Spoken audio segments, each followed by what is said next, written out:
What's going on, guys? This is your Professor Rodney Figueroa from M160. Unfortunately, I have to re-record the audio for this. There's like an 18-minute intro that all the audio became corrupted. So you guys, this is just kind of the way it's going to be. I'll probably pop in here. Let me actually show you that my camera is still working. I'm still alive, but I don't want to re-record all of my movements and everything. So I also can't really read my own lips, so I can't really narrate this. So you guys can get to stare at me in my pixelated form, and we're going to talk about week 15. All right. Welcome to week 15. If you've made it this far, congratulations. Give yourselves a pat on the back. We're not quite done yet, though. There's still a little bit to do. If you remember our discussion last week, there's still a couple things that I want to cover. Particularly, I want to cover and demystify the sequencer. Now, some of you have some experience in the sequencer, and it shows. I've seen your guys' stuff, and despite the fact that the grades haven't been posted yet, most of you are graded all the way through. I just need to post them. That's going to happen this week. It's just been incredibly sloppy, and also with the destruction of AWS, which is still causing performance problems. There's really nothing I can do right now to get Canvas working 100%. So if Canvas is still slow and you guys are seeing this the day after I actually announced it, this is totally fine. If Canvas is still slow and Canvas is being weird, don't worry. That's what we're going to talk about here shortly. So in week 15, what we're going to talk about is the following. We're going to talk about the sequencer. We're going to talk about some due dates. We're going to talk about what is expected. We're going to talk about what's next. And we're going to kind of depart with a little bit of a video and whatnot. Now, I am going to kind of cover the following. I'm going to cover how I set up my sequencer scenes. I'm going to demystify the difference between a level sequence and a master sequence. I'm going to go ahead and further demystify a master sequence. So hopefully people leave knowing not to use a master sequence for most things. The only reason why you'd want to use a master sequence is you have the intention to, again, you have the intention to kind of work in a production. Typically speaking, the difference between a level sequence and a master sequence, which I'll show you guys in the next video, is that a master sequence lets you set up shots which you have likely already been assigned. So if you have 5 or 6 shots already assigned to you, awesome. You don't get to set the time code, the producers do. You'll get some time codes, you'll get the shot codes, and then it auto-populates and names all of your shots for you, and you get to work on those shots that you're assigned. Awesome. However, if you add stuff to the time code and you're adding shots to your master, that can get really ugly and really sloppy. So I'll show you guys that when I get an opportunity to do so in the next video. Let's talk about due dates. All right, most of your professors, heck, most of the emails that I've gotten have been asking me about this. And so it's time to come clean. Look, guys, it's been hard, and most of you guys are in a panic. I understand. I really do. And I have all the empathy in the world. But a due date is a due date. No, I'm kidding. A due date is not a due date. Look, I'm not without empathy, and it's been hard for me too. This semester has probably been one of the most difficult semesters that I've had working at Mesa, and I've been here for a few years. I'm sure your professors all feel the same way, even if they're not inherently showing it. We feel it a little bit harder because we've all been apart. We have to continue working on our own machines, and it's difficult to find that support, right? So this is what we're going to do. I have to submit grades on January 7th, 2022. Now, heed me here and listen to my instructions very carefully. What that means is that I am going to be opening the class and leaving the course shell open for longer than most years prior. Typically speaking, what happens at the end of a course, after week 16, the class closes the Sunday after, typically speaking. Not always, but it's pretty common, right? So, what we're going to do is we're going to ignore that.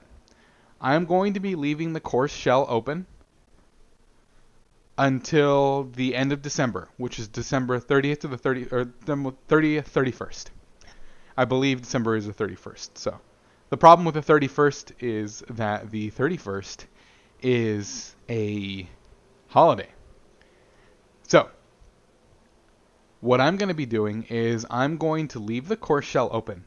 And what that means is that the course will accept work, will accept submissions, and will accept emails, questions, etc. up until the 31st, right? That means that if you still are working on some stuff, if you still have some stuff still in the pipeline, if you're a week, 2 weeks, 3 weeks behind, and that's not even the worst of you, and that's okay. That's okay. I'm not. Look, we've talked. A couple of us have talked already. Look, I'm not the cops. I care that everybody has a good time in this class, and I care that you'll learn something. Due dates become important professionally, right? You guys are aspiring professionals. I know I catch some flack from fellow professionals like, oh, if you don't whip them in the shape, blah blah blah. Look, this is a beginning class. I'll whip you guys in the shape. I still got 2 more classes to do. All right, intermediate and advanced. Trust me, due dates will be followed when we get an opportunity to do so. But it's the intro class. A lot of people struggle without having that classroom environment, and well, I'm not without mercy. So up until December 31st, you will have access to the Canvas shell, you'll be able to submit, and you'll be able to continue using the Canvas shell as normally, as though the class were still open. However, I need those days after, meaning from December 31st, the day of December 31st is the last day. I'll probably close it sometime in the evening.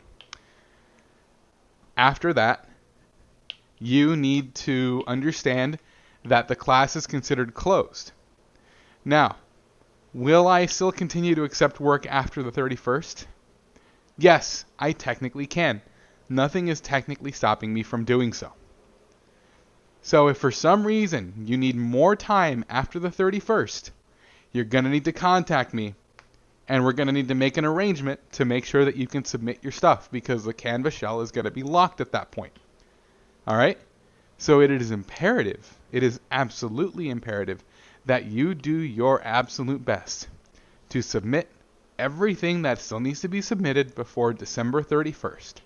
Even though week 16 is next week and last week is our last meeting, there still be opportunities to turn things in.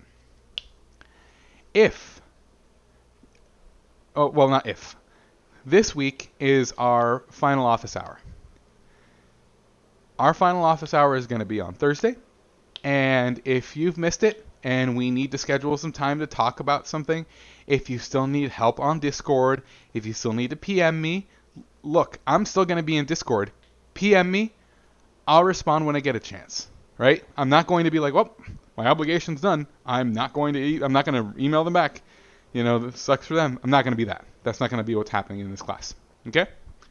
So, even though the class is ending next week and our final office hour is this week, I will very likely still be accessible. So if you need something, if you have a question on stuff that still isn't turned in, by all means, all means, let me know.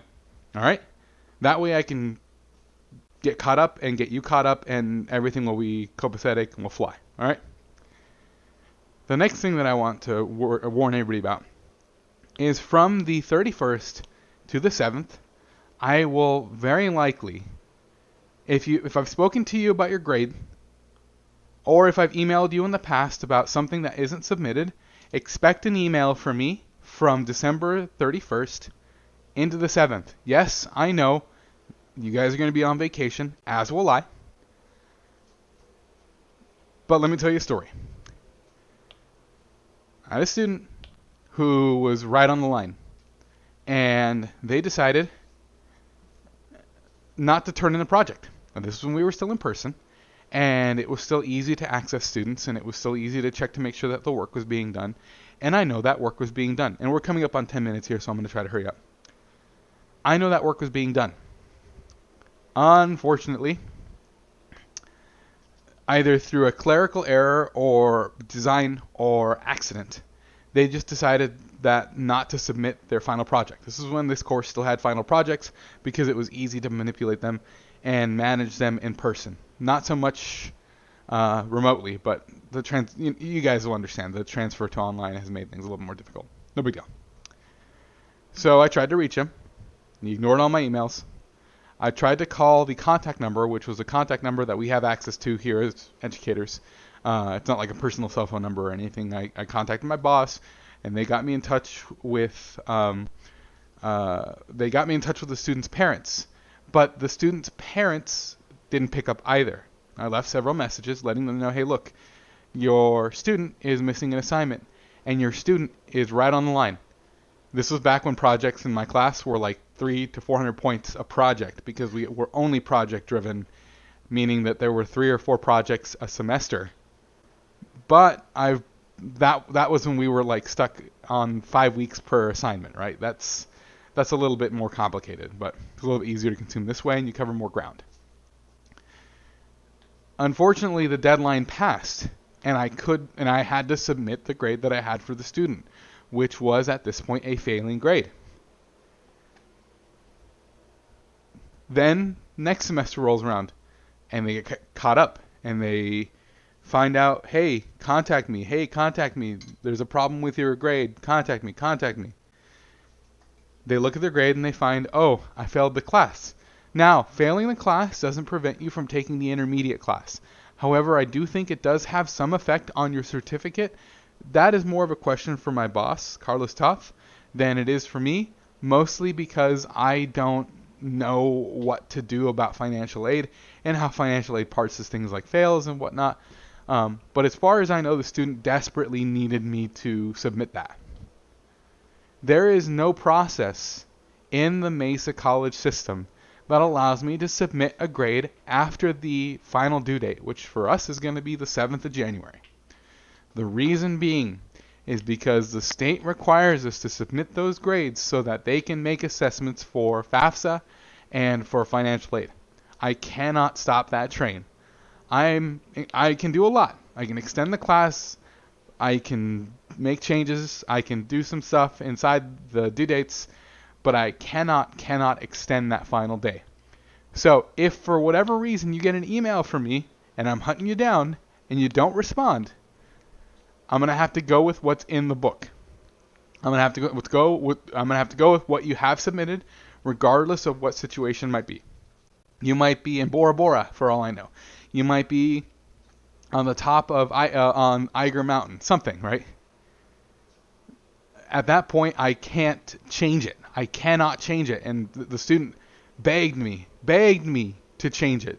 I don't understand their circumstances, but they begged me to resubmit, and of course, I asked. I asked my boss. I asked the district. I questioned the dean.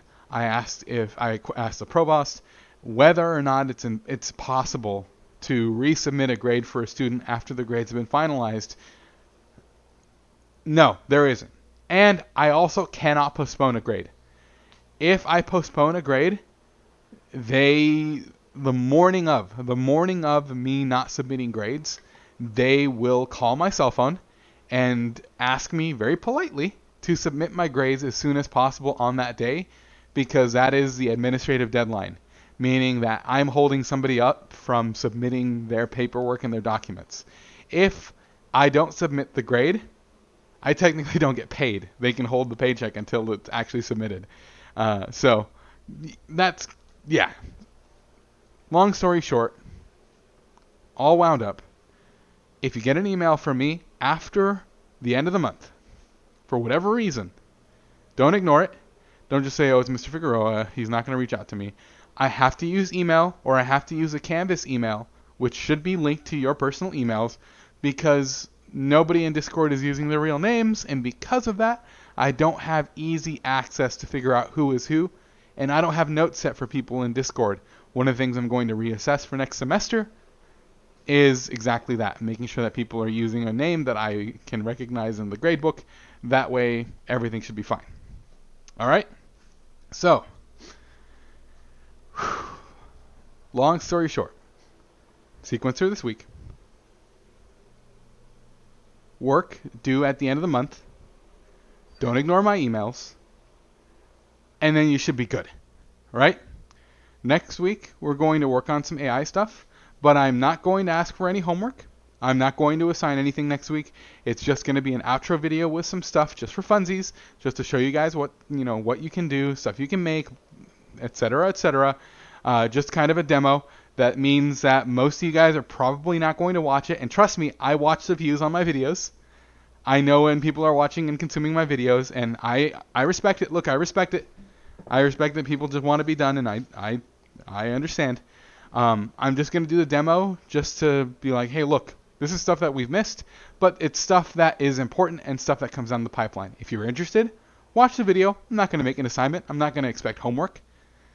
But it's nice to see, right? It's something that might be interesting, something that some of you might find useful, and you guys can carry that knowledge forward and go from there. All right?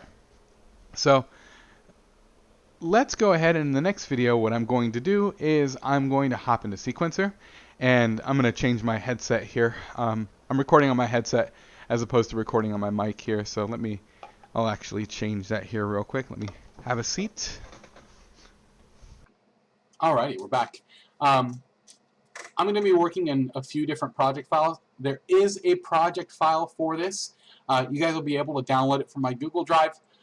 It should work out of the box. All you need to do is open it up, open up the file, double-click the little blue icon, and it should launch into whatever version of Unreal Engine you have.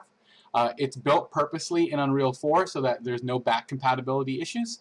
So you shouldn't have any problems opening it if you are in Unreal 4.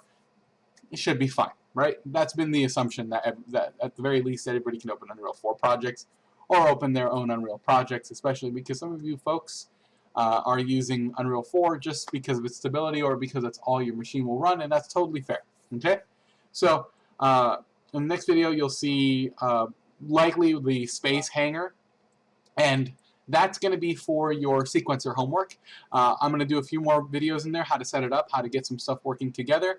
I'm going to demystify some things. I'm going to pop back into here to showcase some elements for the sequencer's master. For those of you guys who are UE4, yours looks like a clapper.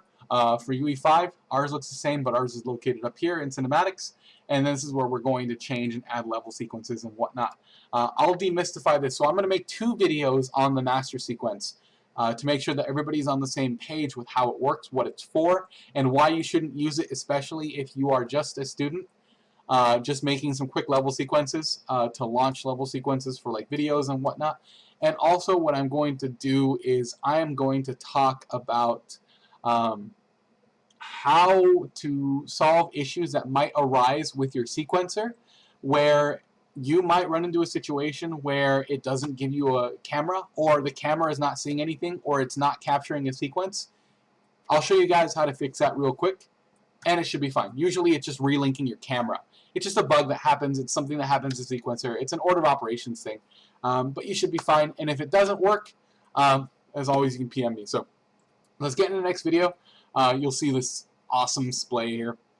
I've got that file. Go ahead and download that file from Canvas. If AWS is still being weird by the time you're watching this, please let me know.